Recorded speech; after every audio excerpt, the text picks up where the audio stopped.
Pourquoi notre vie est dure? Parce que dans notre pays, si une fille n'a pas son bac et qu'elle n'a pas fait d'études à l'université, considère-la comme morte.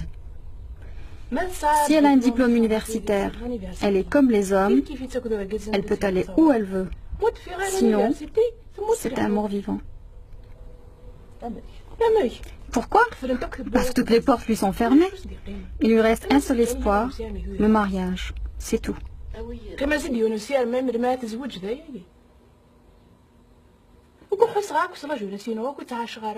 Moi, je n'ai pas eu le sentiment d'avoir vécu ma jeunesse. Je n'en ai pas profité. Je suis comme une statue.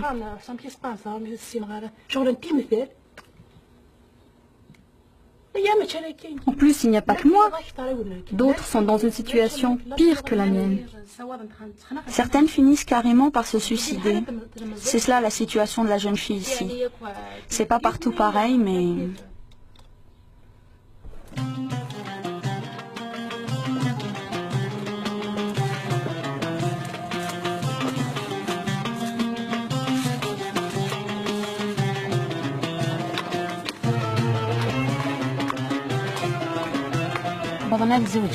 Ils sont en âge de se marier, mais il n'y a pas de logement. Les filles qui sont en âge de se marier attendent. Les garçons attendent aussi. Ce n'est pas possible.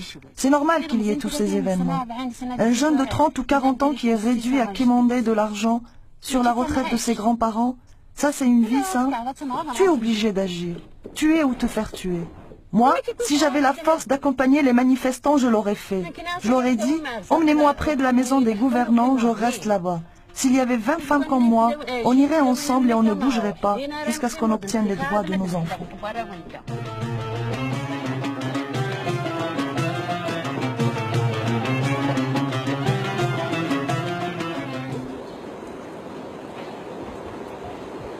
Mercredi 4 juillet, opération Ville morte. Les 3 millions de Kabyles, c'est-à-dire un dixième de la population algérienne, protestent en silence. Cette grève générale est aussi une journée de deuil. Une soixantaine de manifestants ont été tués depuis le début des événements. La coordination des comités de village et de Arche montre qu'elle a toujours une bonne partie de la population derrière elle. Un nouveau défi adressé au pouvoir qui depuis des semaines ne veut rien entendre. Le président Bouteflika déclare que le mouvement est manipulé, il y voit un complot de l'étranger.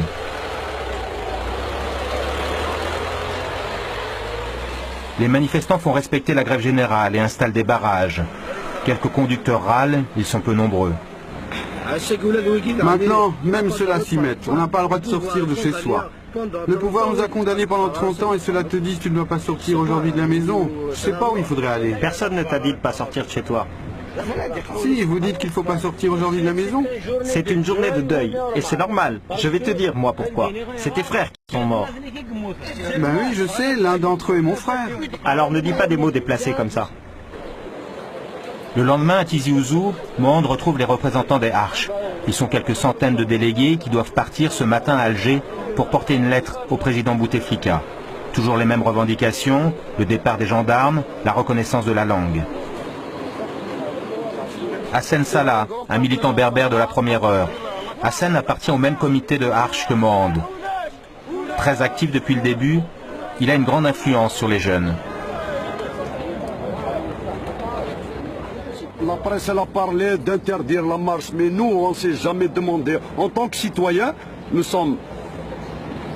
Donc nous jugeons que nous avons le droit de marcher. Sans autorisation, il n'y a pas lieu de demander à quelqu'un de respirer.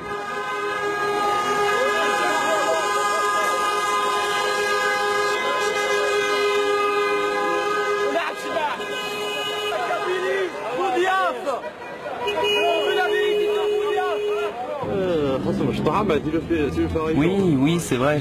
Je suis jeune, mais les problèmes que j'ai en face de moi sont grands. Et d'ailleurs, les vieux de notre arche nous ont dit que c'était à nous, jeunes, d'y faire face.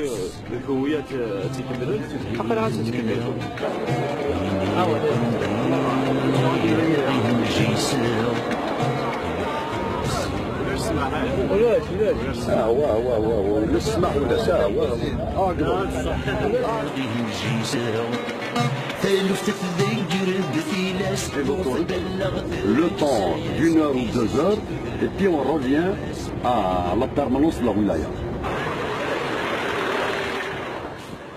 Au bout de quelques kilomètres, entre Tizi Ouzou et Alger, les manifestants sont bloqués. Une délégation est partie en éclaireur.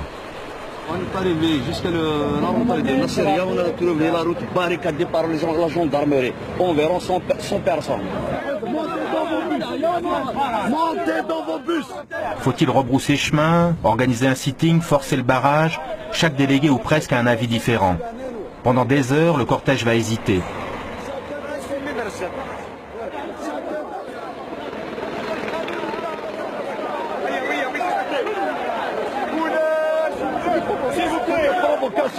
On est en train de nous exciter.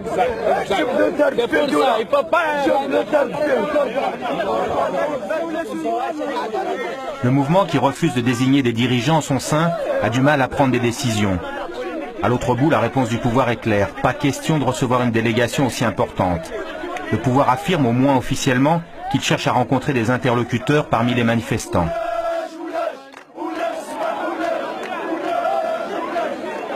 En fait, Alger craint surtout une nouvelle démonstration de force. Une délégation a été voir le barrage de gendarmerie. Leur réponse, c'est qu'ils veulent laisser passer seulement 20 personnes pour aller à Alger. Les 20 personnes, ça suffit pas à représenter tout le monde.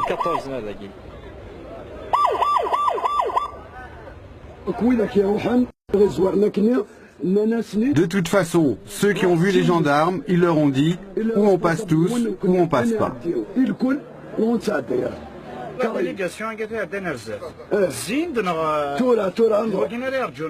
Finalement, Hassen et tous les délégués n'iront pas à Alger. Ils rebrousseront chemin après une journée de face à face avec les gendarmes.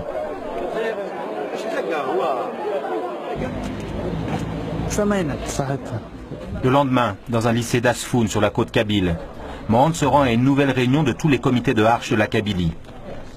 La colère n'est pas retombée, mais le mouvement piétine. Les divergences apparaissent entre délégués. Le mouvement s'est construit sur le rejet ou au moins la méfiance vis-à-vis des partis politiques. Mais tout le monde n'est pas d'accord. D'abord, cette histoire d'exclusion. Pas de parti politique, pas de syndicalistes, pas d'association. ليش تقريبا دابا هذاك عندها شو يقارن justice en peut-être cette masse pour aller vers où? Qu'est-ce que c'est que cette forme d'exclusion? سمحي دير الكونكلاب انا كستيغو ولا بوزي داخل لا ماشي رايك شوف كاع ما تسمع بدك تسال لي باسي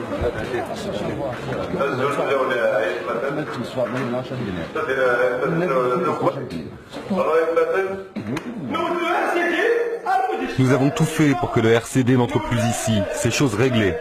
Nous avons tout fait pour que le FFS n'entre plus ici, c'est chose réglée. Ils sont devenus des micro-partis qui n'ont plus de base, juste des états-majors. Ensuite, ils ont squatté ce mouvement. Les deux principaux partis que critique l'orateur ne squattent pas le mouvement. En réalité, ces deux formations, avec leur vingtaine de députés, sont plutôt mal à l'aise. Le FFS, le parti d'Aït Ahmed, a été surpris par l'ampleur de la contestation. Le RCD, de Saïd Saadi, a dû démissionner en catastrophe du gouvernement pour ne pas se couper de sa base. Quant aux islamistes, ils n'ont pas vraiment d'audience en Kabylie. Mais ce jour-là, à Asfoun, l'attitude à avoir vis-à-vis des partis politiques reste un sujet de discorde.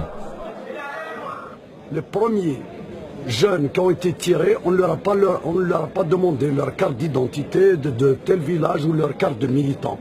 Donc nous avons voulu inscrire une organisation rassembleuse qui transcende toutes les divisions. Parce que nous avons jugé qu'il y avait un pouvoir assassin et qu'il y avait une population en face. Et nous luttons à ce que cette organisation reste comme ça. Après, libre à chacun dans son parti d'aller, une fois qu'il sort de l'organisation, libre à chacun d'aller militer dans son parti, de faire des déclarations, de faire des activités dans son parti. Mais dès qu'il rentre dans l'organisation citoyenne, il doit laisser sa casquette. C'est une obligation. Chacun défend l'idée d'un mouvement horizontal. Personne ne veut voir émerger de leaders qui pourraient être arrêtés ou bien récupérés par le pouvoir. Mais le risque, c'est la division. Tout le monde suspecte tout le monde. Crimo, un chef de comité de village, reproche par exemple à Hassen d'avoir eu des contacts avec la présidence le jour de la grande marche d'Alger.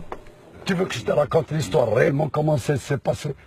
Elle a dit que je suis un représentant de Bouteflika. J'ai dit, si vous êtes un représentant de Bouteflika, vous l'appelez, vous lui dites d'enlever ses barricades. Nous sommes venus pour marcher pacifiquement. Elle a appelé le président, effectivement. Elle m'a collé le téléphone comme ça. Qu'est-ce que j'ai dit? Alors, monsieur le président, enlevez vos barricades. Et elle a demandé la négociation. J'ai dit non. Enlevez vos barricades. Je suis désolé. Je n'ai rien à dire à un émissaire de Bouteflika. Même si je ne sais pas, je ne lui demande rien. Je ne lui adresse pas la parole. Nous avons dit que tout contact avec des émissaires, avec le pouvoir... Écoute, Crimo. Je connais, j'ai marché. Quand tu as 4 500 000 de personnes, éviter une effusion de sang, parce que tu ne m'as pas laissé terminer. J'ai dit à Bouteflika, ou vous enlevez vos barricades, ou Alger sera un feu, un sang, et vous êtes le seul responsable. 3 mois après le début des événements, la Kabylie est en deuil. Le pouvoir compte sur l'essoufflement du mouvement et sur ses divisions. Hassen, qui prépare déjà de nouvelles manifestations prévues à Alger, sait que l'avenir est semé d'embûches. Mais il sait aussi que cette colère a réveillé l'Algérie après 10 années de terrorisme. Quand ils ont vu cette formidable mobilisation de la société, évidemment tout le monde a été surpris. Et les partis politiques qui n'arrivent pas à maîtriser ça, et l'État, il faut récupérer ça. Qu'est-ce que c'est que cette histoire de Haroche qui est tombée du ciel, une nébuleuse qui n'a pas de tête? Il y a eu des tentatives de récupération et tout, mais je crois que ça, maintenant, comme dirait, je ferai un rappel de feu Ma'atoub qui disait que celui qui tentera de me récupérer, je lui exploserai entre les mains. Celui qui tentera de récupérer les Haroches, il va lui exploser entre les mains.